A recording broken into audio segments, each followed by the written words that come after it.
Okay, I'm going to try to keep this video as short as possible, so I'll just get to it. It's commonly said that Christians reject the prophethood of Muhammad because, that Prophet Muhammad was under a black magic spell, etc., etc. So I just want to point out the inconsistency real quick. Now, I'm not going to be refuting this black magic spell did on the Prophet Muhammad. I refuted that story. I refuted a video of David Wood.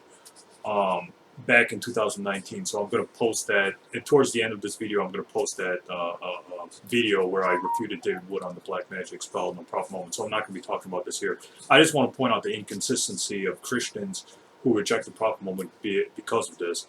Now, if you read that hadith actually proves Muhammad is a real prophet because Prophet Muhammad was cured of the black magic spell. So if the Prophet Muhammad was a false prophet, why would the God of Abraham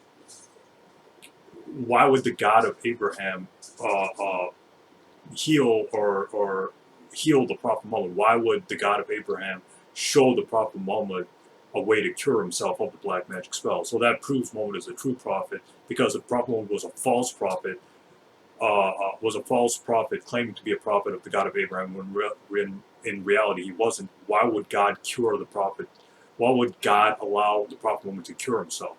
So that's further proof that Muhammad is a true prophet. But regardless, I'm not going to dwell more on that here. I just want to point out that the inconsistency here is that when you read the Old Testament, it seems like Muhammad's behavior, Muhammad's actions, or what happens to Prophet Muhammad actually happened worse to the Old Testament figures. For example, if you read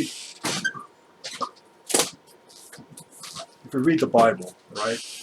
If we read the Bible, 1 Kings chapter 11 verse 3. Let me get to it right now. 1 Kings chapter 11. So if you read 1 Kings 11 chapter 3, it says, Solomon, this is talking about King Solomon. King Solomon, he had 700 wives of royal birth and 300 concubines, and his wives led him astray.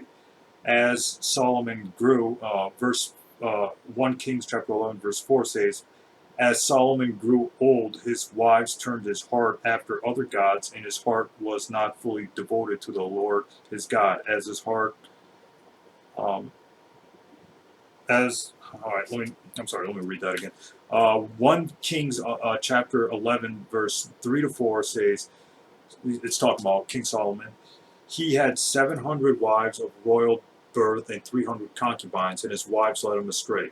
As Solomon grew old, his wives turned his heart after other gods, and his heart was fully devoted to the Lord his God, as the heart of David his father had been.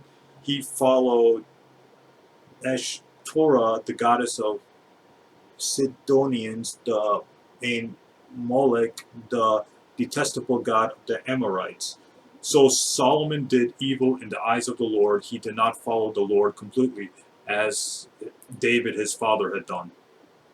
So basically, according to the Bible, according to the Old Testament, 1 Kings chapter 11, verses 3 to 6, King Solomon was led astray by his wives, right? So prophets or holy men of God can be tricked, or they can be led astray by either natural things like women or supernatural things like black magic spells. So as for this claim about magic, well, the Israelites themselves would ally themselves with magic, right? And these were supposed to be, God's chosen people according to the Bible.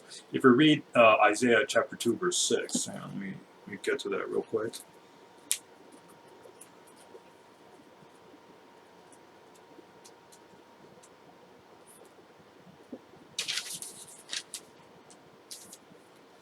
If you read Isaiah chapter 2, verse 6, it says, you have abandoned your people, the house of Jacob. They are full of superstitions from the east. They practice deviation, magic, like the Philistines, and clasped hands with pagans. So basically,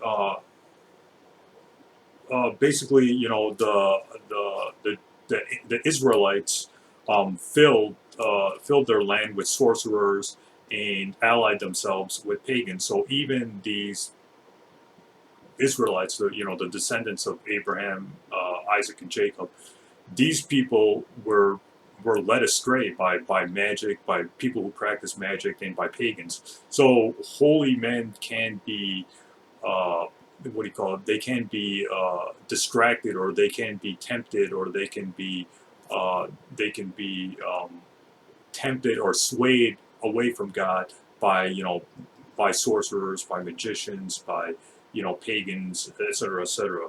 So this doesn't. So according to the Old Testament, you know, these things are. It's possible to be led astray by either natural or supernatural beings. But the whole point is the Prophet Muhammad was cured of the black magic spell. You know, and none of his wives led him away from worshiping one God. And you know, the Prophet Muhammad lived.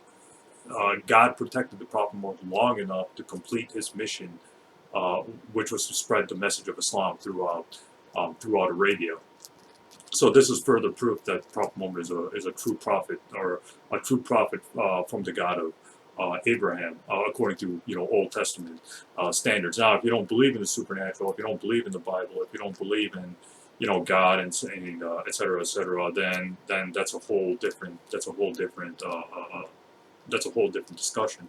But since Jews and Christians do believe in the Old Testament, and if you're a Christian, there's no way out of the Old Testament. You have to accept it.